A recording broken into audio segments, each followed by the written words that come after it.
Hi again, back row patriots. If you don't know me, hi. If this is the first time you're seeing on my screen, especially hi. Where have you been? My name is Chaida. I'm a Black conservative commentator and writer, and this is my podcast where I discuss relevant issues surrounding people, society, culture, and politics. I'm so happy that you're here. Thank you so much for joining me today. Over at this channel, we believe in questioning the narrative. We believe in having unfiltered conversation surrounding the many different issues, whether they're happening civically, politically, or socially. So if you like unfiltered commentary and from a faith-based perspective, from a Christian conservative woman like myself, then this is a channel for you. So make sure you hit that subscribe button, click that notification, so that way you are alerted every time there is a episode popping up. So happy that you're here for me, and let's get into it.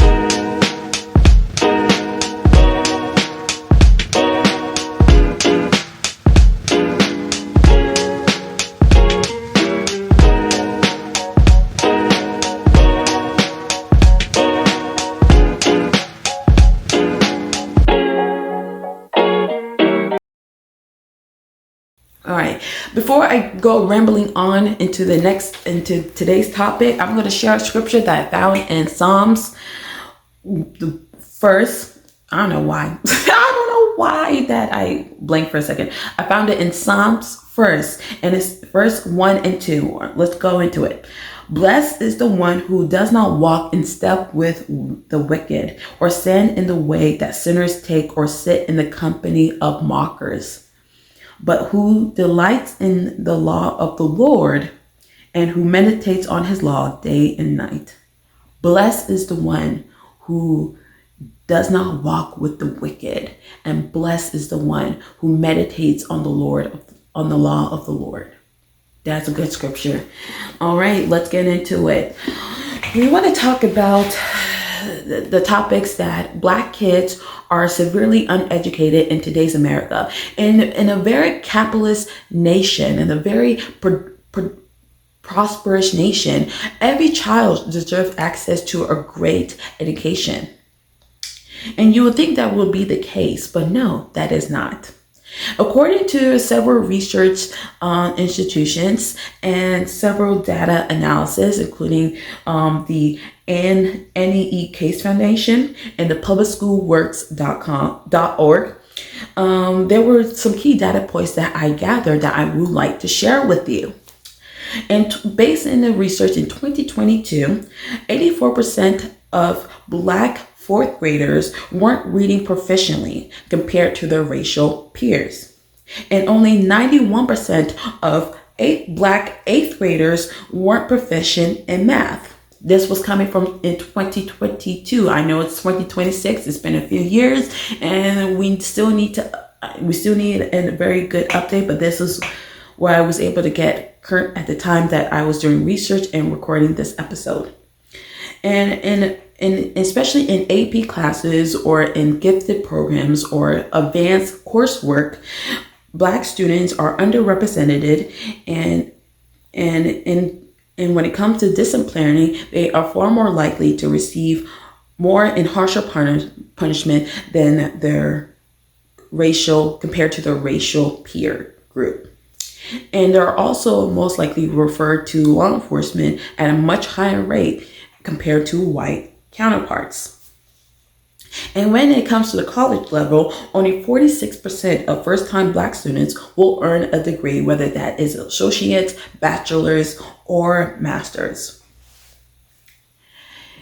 I am a firm believer in school choice, and that every child should have access to a great education, not just any education, but an education that will help them succeed in life, that will help them be proficient, help them be efficient and when they go into the workforce. So I am definitely for school choice, and I firmly believe, even when I was considered a leftist, Democrat, liberal, whatever you want to call me, I believed in school choice. Why? Because I believe that when families have the direction, are given the access to skim out different educational opportunities for the child, they make the best decisions for the child, and the child is more fruitful, is more productive than a child who is trapped in government school, i.e. public schools. So why our Black kids are not as bright? Well, let's look at what's happening in the Black community. Look at the Black homes. We have single motherhood. Father is absent.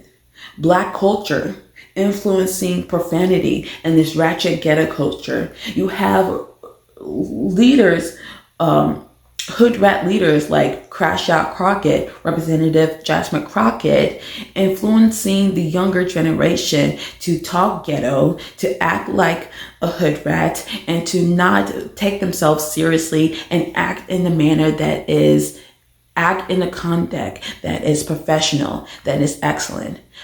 There was a time in Black America we used to be thriving. We used to be doing better than our white counterparts. We used to have Black excellence. We used to dress fly. We used to speak professionally. Everywhere we go, we will command the presence of the entire room. People wanted to be us, wanted to sit with us, and now they laugh at us.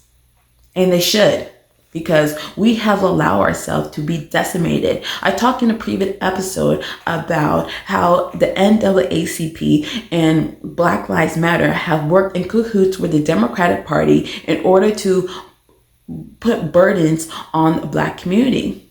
And now that you see in cities like Chicago, Detroit, Baltimore, Los Angeles, the list goes on, and seeing where Black America is,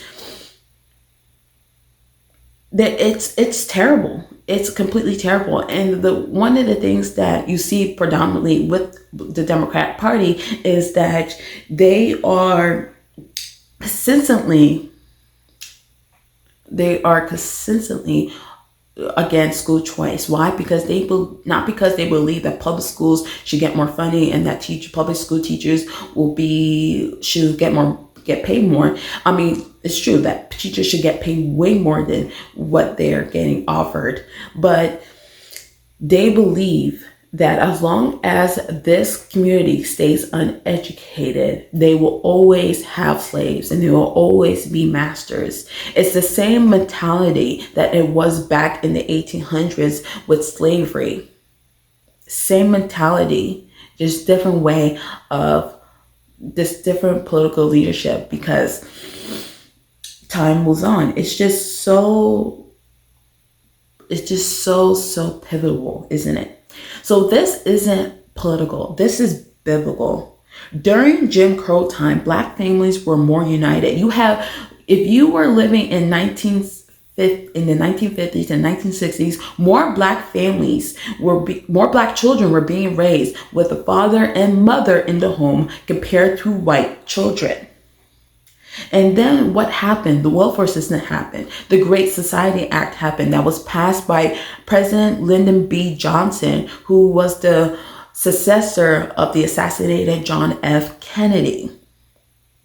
Lyndon B. Johnson was a racist. He pushed out this Great Society Act because he wanted to make sure that the Negro population would keep voting Democrat for the next 200 years. Because, and as you see in according to certain data, Black Americans used to be more Republicans prior to the Civil Rights Movement. It wasn't until after the Civil Rights Movement that we saw a breakaway from the Republican Party, and Black America's more and more gain more relevant in the Democratic Party. Why? Because of the Democratic institution.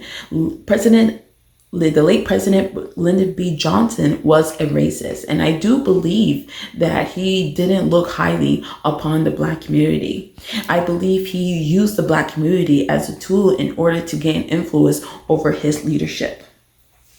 So for decades, the Black community was sold welfare and government dependency by the Democrats, and for that we continually vote blue. I remember back in November with the gubernatorial race. I know I always talk about that, but